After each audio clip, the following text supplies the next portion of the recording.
오늘 이 시간에는 그래도 예수라는 제목으로 말씀의 은혜를 나누도록 하겠습니다. 우리 예수님께서는 지난 금요일 오전 9시에 십자가에 달리셨습니다. 그리고 오후 3시에 돌아가셨습니다. 십자가는 사람을 빨리 죽게 하는 형벌이 아닙니다. 어떤 사람은 일주일을 십자가에 매달려 있는다 그래요. 그래서 십자가는 가장 치욕스럽고 가장 오랜 고통을 느끼게 하는 형벌이 십자가의 형벌입니다. 그런데 우리 예수님께서는 얼마나 고통스럽게 십자가를 맞이하셨던지 단 6시간 만에 운명하시게 된 것입니다. 그리고 그 예수님 주변에는 예수님을 따르던 무리들 몇몇이 이렇게 모여 있었습니다. 이들의 마음에는 어떤 마음이 있었을까요? 이들은 어떤 마음으로 십자가 밑에 모여 있었을까요? 아마 이들의 마음에는 그래도라는 마음이 있었지 않겠어요? 그래도 예수님인데 이렇게 끝날까? 무리를 걸으시고 죽은 자를 살리시고 물고기 2마리 떡 5개로 5,000명 아니 2만 명을 먹이신 분이 이대로 허망하게 가실까? 희망의 마음이 있었을 것입니다. 그런데 시간이 지나고 예수님의 숨이 끊기자 이들은 절망할 수밖에 없었습니다. 그래도 이들은 기대했지만 예수님께서 무덤에 들어가고 무덤 문이 꽝 하고 닫히는 그 순간 이들의 절망은 못을 받고 말았습니다. 예수님은 돌아가셨구나. 무덤 문은 닫혔구나. 더 이상 소망이 없구나. 절망할 수밖에 없었을 것입니다. 그런데 그 예수님께서 그날이 지나고 이틀째가 되어도 예수님에 대한 또 다른 소식이 들려오지 않는 거예요. 그래서 제자들은 아마도 원망의 마음도 있었을 것입니다. 이게 뭔가? 내가 3년간 쫓아다닌 것은 무엇인가? 내가 들었던 말씀은 무엇인가? 내가 기대했던 것은 무엇인가? 원망까지 들었을 것입니다. 그래서 그 누구도 예수님을 기대하지도 또 예수님을 생각하지도 않았습니다. 이렇게 예수님은 잊혀질 것 같아 보였지만 예수님의 기적과 은혜를 체험한 사람들이 오늘 본문에 나오고 있습니다. 이들은 예수님과 함께 했던 남자들이 아니었습니다. 이들은 예수님의 수제자들이 아니었습니다. 이들은 여인들이었습니다. 이 여인들이 아침 일찍 일어나 예수님을 만나러 무덤을 향해 가고 있습니다. 이 여인들은 어떤 마음으로 가고 있을까요? 예수님께서 부활하셨을까? 예수님이 다시 살아난다고 했으니 살아나셨을 거야 라는 기대감으로 갔을까요? 그렇지 않습니다. 이 여인들은 예수님의 부활을 믿고 간 것이 아닙니다. 오늘 본문에 나오지 않습니다만 마가복음 16장 3절에 보면 이 여인들의 걱정이 나옵니다. 여인들이 뭐라고 걱정했는지 아십니까? 누가 무덤에 돌을 굴려줄까? 이 걱정을 하고 가는 거예요. 그러니까 예수님이 부활했다는 생각 자체를 안 하고 있는 것입니다. 그리고 이 여인들이 들고 가는 걸 보십시오. 이 여인들이 들고 가고 있는 것들은 무엇이죠? 죽은 시체에게 바르는 향품들입니다. 그러니까 이 여인들은 예수님이 살아나셨다라는 것을 꿈에도 생각하지를 못하고 있는 것입니다. 그리고 이 여인들이 왜 3일째 되는 날에 갔을까요? 예수님께서 3일째 되는 날에 부활할 거라고 했으니까 갔을까요? 그게 아닙니다. 안식일에는 장례 치른 무덤에 갈 수가 없기 때문이에요. 그러니까 이 여인들은 하는 수 없이 제일 빠른 날이 안식 후 첫날이었거든요. 그래서 이 여인들은 믿음을 갖고 간 것이 아니라 그냥 예수님을 뭐 하는 마음으로? 그렇죠. 사랑하는 마음으로 간 것입니다. 뭐 믿음이 없었다고는 말할 수 없지만 예수님을 그저 사랑하는 마음 하나만 가지고 사람들이 욕을 하던 군병들에게 맞을 각오를 하고 향품을 들고 안식 후 첫날 이들이 움직일 수 있는 날 예수님을 향한 것입니다. 그런데 이 여인들 말고도 예수님을 사랑한 마음이 있었던 사람들이 있었을 것입니다. 하지만 이 여인들이 예수님의 기적과 은혜를 경험할 수 있었던 이유는 무엇일까요? 행동했기 때문입니다. 가만히 마음속으로만, 머릿속으로만, 생각으로만 사랑한 것이 아니라 예수님을 사랑하는 마음을 가지고 아침 일찍 정성껏 준비한 물건을 가지고 행동했기 때문이죠. 그래서 이 여인들이 무덤에 가서 보게 된 것은 무엇입니까? 막혀져 있는 무덤, 로마 군병들이 아니라 열린 무덤, 그리고 천사 2명을 보게 된 것입니다. 그리고 이 천사는 여인들에게 얘기합니다. 너희들이 왜 산자를 죽은 자 가운데서 찾느냐라고 얘기하는 겁니다. 이 여인들이 믿음이 강해서 예수님께서 3일 후에 살아나실 거라는 걸 기억하고 믿어서 이 무덤에 온 것이 아니라 그저 3년 동안 함께 하셨던 예수님, 나에게 사랑을 주셨던 예수님이 고맙고 감사하고 사랑하는 마음에서 이 무덤에 왔는데 그 사랑의 마음이 예수님 부활을 첫 번째로 목격하는 기적을 경험하게 된 것입니다. 그리고 이 여인들이 부활의 기쁜 소식을 11 제자에게 전하러 갈 때에 누구를 만나게 됩니까? 예수님을 만나게 되는 겁니다. 오늘 본문에는 안 나옵니다만은 이 이야기를 기록한 마태복음에 보면, 마태복음 28장 9절에 보면 이 여인들이 밑으로 내려가다가 예수님께서 나타나셔서 평안을 전하시는 것입니다. 그래서 이들은 예수님을 사랑하는 마음을 가지고 행동을 해서 은혜를 경험하게 된 것입니다. 오늘날 이 시대를 볼 때 믿음만 갖고 살기는 힘든 시대인 것 같습니다. 왜냐하면 저와 여러분들의 믿음이 흔들리고 있기 때문입니다. 이 시대가 힘들고 어려운 것도 있지만 기독교가 공격받고 있기 때문이죠. 요즘 무신론자들이 넘쳐나고 있는 시대입니다. 영국의 자동차 그 광고판에 붙은 문구가 이런 문구가 있었습니다. 여러분 마음껏 즐기세요. 신은 죽었습니다.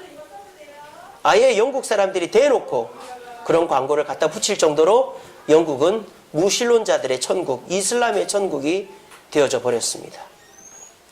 그리고 그들이 그렇게 얘기를 해도 우리는 아무 말을 할 수가 없어요. 왜?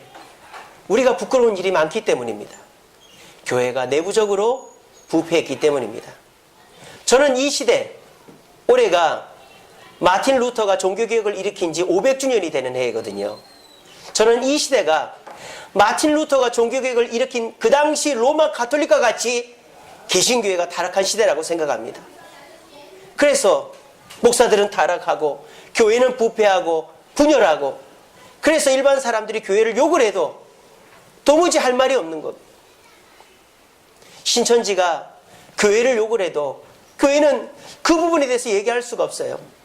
하나님의 교회가 교회를 욕을 해도 우리는 뭐라고 말할 수 없습니다. 왜? 그것이 사실이니까. 교회는 공격받고 있습니다. 왜? 우리의 타락 때문에. 그래서 교회 아닌 종교들이 일어나고 있습니다. 이슬람이 일어나고 있고요. 동성애가 판을 치고 있습니다. 이 시대 속에 신앙을 지킨다는 것은, 특별히 신앙을 믿음으로만 지킨다는 것은 참으로 쉽지 않은 것 같아요. 요즘에 저희 교회에 상담하러 오시는 분들이 몇 분 계십니다. 우리 교회를 등록을 안 하셨는데, 근데 그분들이 상담을 하시면서 빼놓지 않고 하는 말이 믿음이 없어지고 있다는 거예요. 본인들의 믿음이. 왜 그러냐 물어봤더니 요즘 교회 돌아가는 걸 보니까 도무지 예수님이 계신지를 모르겠다라는 거예요. 내가 예수님이 계신지 과거에 있었던 믿음이 다 사라지고 있다라는 거예요. 제가 할 말이 없더라고요. 그래서 그분들한테 사과를 했습니다. 죄송합니다. 목사가 잘못하고 교회가 문제가 있는 거 다 저와 우리 목사들과 교회의 잘못입니다. 그렇게 사과를 했어요. 근데 그분들한테 뭔가 대답을 해줘야 될 거 아닙니까? 그래서 제가 한 말이 오늘 설교의 제목입니다. 그래도 예수님밖에 없다라는 것입니다. 사람은 좋을 때도 있고 나쁠 때도 있습니다. 교회는 부흥할 때도 있고 타락할 때도 있습니다. 하지만 예수 그리스도는 어제나 오늘이나 동일한 분인 줄로 저는 믿습니다.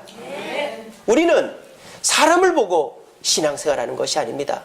환경을 보고 신앙생활하는 것이 아닙니다. 오직 우리 죄를 위해 이 땅에 오시고 고난당하시고 십자가 달려 죽으셨지만 부활하시고 그리고 하늘에서 우리를 위해 기도하시는 그 예수님 한 분만을 보고 신앙생활하는 것으로 믿으시기를 바랍니다. 사람들이 그 마음이 사라지는 것입니다. 예수님은 눈에 보이지 않으니까 눈에 보이는 사람과 목사를 두고 판단하는 것입니다. 그래서 제가 저를 찾아와서 상담하는 그분들에게 예수님을 보시라고 그랬습니다. 그리고 그 예수님께서 우리 성도님 집사님께 베풀어 주신 은혜를 기억해 보라 그랬습니다. 우리 예수님이 지금까지 한 번도 은혜를 베푸신 적이 없습니까? 은혜를 베푸신 적이 있잖아요. 그런데 그것을 기억하지 못하고 있기 때문에 이 구렁텅이에서 못 빠져나온다고 권면을 해 주었습니다. 그리고는 제가 이렇게 권면했습니다. 이제 교회 밖에서 교회가 어떻네, 목사가 어떻네 얘기하면서 이 교회 저 교회 가지 마시고 한 교회를 정해서, 우리 교회가 꼭 아니더라도 한 교회를 정해서 3개월 이상 꾸준히 나가보시기 바랍니다. 그랬습니다. 그리고 그 나가는 교회 목사님은 어떤 분인지를 보라고 그랬어요. 이 세상에 문제 일으키는 목사님들 보지 말고 나가는 교회 목사님을 보라고 그랬어요. 그리고 그 교회 성도들을 보라고 그랬어요. 나보다 더 힘들고 나보다 더 몸이 아프고 나보다 더 환경이 안 좋은데도 웃으면서 봉사하고 섬기는 그 성도들을 보면서 믿음을 회복하시라고 권면해주고 있습니다. 제 여동생 신랑이 미국 사람입니다. 근데 원래 예수를 안 믿었는데 저희 집안이 이제 기독교니까 결혼을 하면서부터 교회를 나가기 시작했습니다. 근데 처음에는 이제 뭐 동생이 무서우니까, 동생보다 6살이 어리거든요. 한참 동생 아닙니까? 그러니까 무서우니까 꼼짝도 못하고 교회를 열심히 다녔어요. 그리고 이제 LA에 있을 때까지만 해도 한 교회를 정해놓고 꾸준히 다녔습니다. 그때는 한인교회를 다녔어요. 미국 교회를 안 다니고. 근데 그 한인교회가 분쟁이 일어난 거예요. 그래가지고 그 한인교회 목사님이 쫓겨나게 된 거예요. 그러니까 그 목사님이 억울하게 된 거죠. 그래서 그 목사님이 쫓겨나서 나와서 교회를 개척을 하게 됐는데 그 이후로부터 교회를 이 교회 저교회 옮겨 다니는 겁니다. 그러면서 이제 미국 그 얼바인에 가면은 메리너스 처치라는 교회가 있어요. 큰 교회입니다. 저도 가봤는데 그 교회는 웃기게 된 게 교회가 2개가 있어요. 한 교회는 침례교 스타일로 예배를 드리고 한 교회는 장로교 스타일로 예배를 드리는 겁니다. 희한하죠? 그 교회를 나가는 거예요. 근데 거기까지는 좋았어요. 근데 이 친구가 직장을 옮기게 됐습니다. 페이스북으로 직장을 옮기면서 샌프란시스코로 이사를 간 거예요. 여러분, 샌프란시스코가 미국에서 유타주 다음으로 영적으로 어두운 도시입니다. 왠지 아세요? 동성애자가 뿌리를 내린 곳이 샌프란시스코예요. 2차 세계대전 때 2차 세계대전이 끝나고 동성애자들이 샌프란시스코에 정착을 했어요. 그래서 샌프란시스코 가면은 언덕에 무지개 깃발이 달려있는 집들이 있어요. 거기는 다 동성애자가 사는 집입니다. 제가 LA에 있을 때만 해도 길을 다니면 교회들이 많아요. 큰 교회들이. 샌프란시스코 메인 스트리트에는 교회가 하나도 없습니다.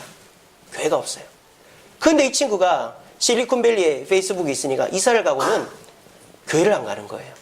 그리고 불평을 하는 거예요. 목사가 문제가 있다. 미국 교회도 목사가 문제가 많거든요. 교회가 문제가 있다. 그러면서 동생한테 교회 가기 싫다는 거예요. 그리고 전에는 나이가 어리고 뭐 직장도 변변하지 않죠. 이 페이스북 좋은 회사 아닙니까? 다니고 싶은 기업 1위 뭐 이런 거니까. 그러니까 이제 지도 어깨에 힘이 들어가니까 나 교회 안 갈래 이렇게 된 거예요. 그래서 동생이 전화가 온 거예요. 어떻게 하면 좋냐고. 난감하더라고요. 저희 아버지가 5월 달에 이제 미국 들어가시거든요. 한 3개월 계시다 올 건데 아버지가 지금 벼르고 있습니다. 이놈의 자식 하면서 호통을 치려고 제 아버지가 지금 벼르고 있습니다. 근데 정말 답이 없더라고요. 떨어져 있으니까. 그래서 제가 해준 말이 그겁니다. 한 교회를 정해놓고 다녀라. 큰 교회, 편한 교회 말고 가급적이면 인원이 작더라도 한 교회를 정해놓고 다녀라. 그리고 그 교회 가서 그 목사님, 그 성도들하고 깊게 교제해라. 그러면 믿음이 약해도 그 성도들 보고 그 목사님 보면서 신앙을 회복할 수 있게 될 거다. 그렇게 권면을 해줬습니다. 저도 가보고 싶지만은 제가 시간이 없어서 못 가보고 제 아버지가 대신 가서 해줄 줄로 저는 믿습니다. 여러분들도 요즘같이 참 교회가 힘든 이 시대에 신앙생활이 힘드시죠? 우리가 다음 주 초청잔치입니다마는 전도하기가 겁이 나시죠? 예수 믿으라 그러면은 되로 줬다 말로 받잖아요. 막 퍼붓는데 할 말이 없잖아요. 그죠? 그럴 때 저도 난감합니다. 그래도 우리에게는 예수 그리스도밖에 소망이 없는 줄 저는 믿습니다. 여러분들도 그러시죠? 그러면 욕먹을 각오하시고 전하시기 바랍니다. 그래도 나는 예수님밖에 소망이 없고 예수 믿어야 천국 가고 예수님 안에 참 자유와 행복이 있다고 나는 믿습니다. 라고 그렇게 얘기하세요. 믿든 안 믿든 오든 안 오든. 그렇게 자신만만한 사람이라도 자기 한구석에 외로움이 있고요. 아픔이 있고요. 해결 못하는 숙제가 있습니다. 그런데 여러분들이 평소에 예수님 믿고 부족하고 힘들고 어려워도 웃으면서 사는 모습을 보여줄 때 그런 분들이 여러분들을 보고 교회를 나오고 또 그 교회 나오면서 그 교회 목사를 보고 목사에 대한 오해가 해소가 되는 겁니다. 그러면 신앙이, 믿음이 회복되는 거예요. 믿음이 떨어진 자는 믿음을 회복시키기보다 사람과의 관계 속에서 주님과의 관계 속에서 사랑을 회복할 때 그 믿음은 자연스럽게 회복될 줄로 저는 믿습니다. 오늘은 부활주일입니다. 우리 주님의 부활이 감사하고 기쁘듯이 저와 여러분들도 부활해야 된다고 생각합니다. 그 무엇이 부활해야 될까요? 우리의 믿음이 새로워져야 될 줄로 믿습니다. 근데 우리의 믿음이 새로워지는 방법은 열심히 기도하고 성경 읽고 예배 드리는 것도 있지만 예수님의 사랑을 묵상하는 것입니다. 나의 죄를 위해 이 땅에 오시고 죽으시고 피 흘리신 그 예수님의 사랑, 그리고 나를 위해서 중보하고 계신 그 예수님의 사랑을 묵상하고 그 사랑을 전하고 그 사랑이 감격할 때 우리의 믿음도 회복될 줄로 믿습니다. 그래서 오늘 이 시간 사람들이 얘기하는 예수님, 사람들이 얘기하는 교회, 목사를 생각하지 마시고 성경에서 말하는 예수님, 성경에서 말하는 신앙을 다시 돌아보시면서 오늘 이 시간 이후로부터 여러분들의 신앙과 생활과 삶 속에 예수님으로 말미암아 부활이 시작되어지고 새로움이 시작되어지는 은혜가 있기를 간절히 바랍니다. 말씀을 맺겠습니다. 이 어떤 그림이죠? 오병이어의 그림입니다. 예수님께서 물고기 2마리 떡 5개로 5,000명 여자와 어른을 포함하면 2만 명을 먹이신 기적이 오병이어죠. 여러분, 이 기적이 무엇으로부터 시작된 줄 아세요? 이 기적은 믿음으로부터 시작된 것이 아닙니다. 예수님이 제자들에게 물어봤죠. 내가 어떻게 할까? 그러니까 제자들이 집에 가서 먹고 오게 하지요. 또는 머리 좋은 사람은 계산을 해보니까 돈이 얼마가 들 것 같은데요. 이렇게 하고 있는 거예요. 믿음 있는 사람은 아무도 없었어요. 예수님이 먹여줄 거라고 생각하는 사람은 아무도 없었어요. 근데 어떻게 이들이 다 먹게 되었을까요? 그것은 사랑 때문이었습니다. 어떤 사랑? 한 소년의 사랑 때문이었습니다. 자기 부모님이 예수님 따라간다고 했을 때 굶지 말라고 떡 5개, 물고기 2마리 줬는데 우리 예수님 시장하실까봐 그것을 예수님께 드린 그 사랑의 행동이 2만 명을 먹이는 기적이 되었다는 겁니다. 저는 믿음이 상실되어져 가고 교회가 부패해가는 이 시대 속에서 그래도 회복되고 신앙을 유지하는 길은 예수님을 묵상하고 그분의 사랑을 묵상하는 것밖에 없다고 생각합니다. 가정에서도 직장에서도 마찬가지죠. 가정에서 남편이, 아내가, 자녀가 여러분들의 기대와 다르게 행동할 때 문제를 고치려고 따지고 들면 갈등은 해결되지 않습니다. 하지만 과거에 좋았던 사랑, 서로를 신뢰하는 마음을 떠올릴 때, 그리고 따뜻한 말 한마디, 작은 정성 하나 보여줄 때 가정은 회복되고 직장은 회복됩니다. 뿐만 아니라 우리 신앙의 회복은 믿음이 좋아지고 교회가 평안해지고 목사들이 완전해져서 신앙이 좋아지는 것이 아니라 우리 예수님을 사랑하는 그 사랑이 회복되어질 때 우리의 신앙은 회복되어질 줄로 믿습니다. 여러분, 믿음과 사랑은 상호 보완적 관계입니다. 믿음이 강할 때는 사랑의 모함이 조금 약해도 그 믿음으로 버팁니다. 근데 믿음이 약해질 때 세상이나 환경이나 내 자신을 돌아볼 때 믿음이 약해질 때 우리는 뭐로 버텨야 될까요? 사랑으로 버티는 거예요. 우리 예수님이 베드로에게 나타나서 너 왜 그렇게 했니? 너 왜 도망갔니? 너 왜 나를 실망시켰니? 라고 묻지 않고 베드로에게 뭐라 그랬죠? 네가 나를 뭐 하느냐? 사랑하느냐. 그 사랑 고백 앞에 마음이 녹았던 베드로는 믿음을 회복할 수 있었던 것입니다. 이 타락하고 교회가 무너지는 500년 전 종교개혁이 일어나던 시대와 같이 교회가 암울한 이 시대에 우리가 신앙을 지킬 수 있는 길은 그래도 예수님밖에 없다.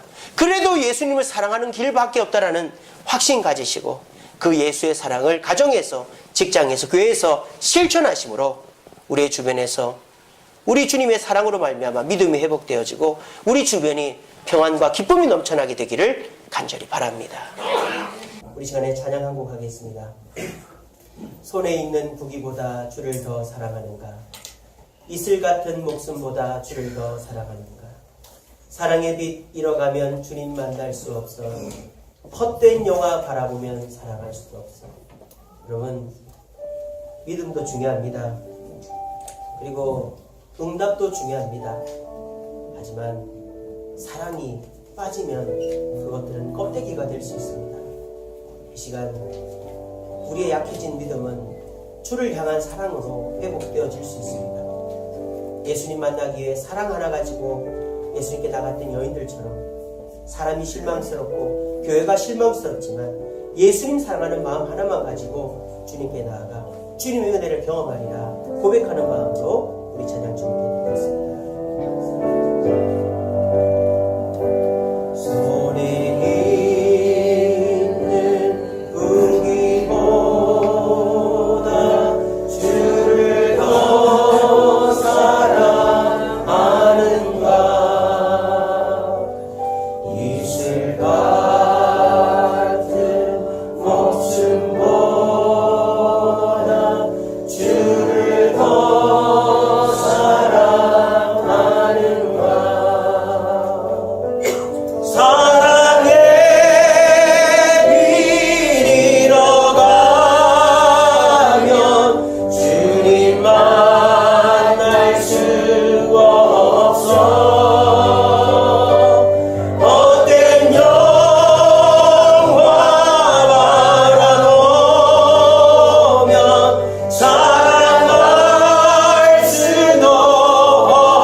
단 한 가지를 원하신다고 오늘 말씀하셨습니다. 나를 사랑하라는 것. 나를 사랑하면 믿음도 회복되어지고 갈등도 치유되고 문제도 해결될 것이다 라고 저와 여러분들에게 말씀하십니다. 여러분, 교회가, 목회자가 내 아내와 남편이, 이웃이 문제가 있다고 원망하고 불평만 했지 사랑해보려고 노력해 보셨습니까? 사랑은 여러분을 회복시키는 유일한 방법입니다. 이 시간 기도합시다. 주님, 믿음이 약해진 이 시대에 여인들처럼, 소년처럼, 베드로처럼 예수님께 사랑 고백함으로 또 예수님 사랑하는 마음으로 행동함으로 내 믿음이 회복되어지고 이 험악한 세상 속에서 믿음 지킬 수 있도록 나에게 능력 가하여 달라고 말씀을 기억하면서 다 같이 한번 기도하겠습니다. 사랑해 주님 감사합니다. 오늘도 귀한 말씀 해주시니 감사합니다. 이 타락한 시대 속에서 주님 은혜로 살지 못하고 주님 사랑하지 못하고 원망과 불평과 비난만 했던 저희 용서하여 주시옵소서. 이 시대가 힘들고 교회가 타락하고 어려워진 이 시대 속에서 우리들은 원망 입에서 떠나지 않고 불평 입에서 떠나지 않고 있음을 고백합니다.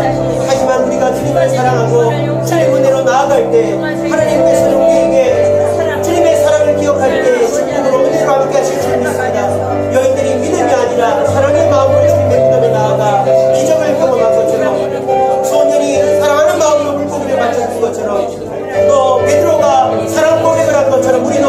이 시대는 사람을 보지 말고 주님을 바라보며 주님이 우리에게 주셨던 은혜의 흔적들을 바라보며 신앙생활 열심히 할 수 있도록 아버지 하나님 도와주시옵소서. 그래서 주님의 주의 사람 가운데 아버지 하나님 함께 하셔서 우리가 주님을 사랑하며 주님의 은혜 가운데서 낙심하지 않고 걱정하지 않고 아버지의 믿음이 회복되어지고 아버지 새롭게 신앙생활 할 수 있도록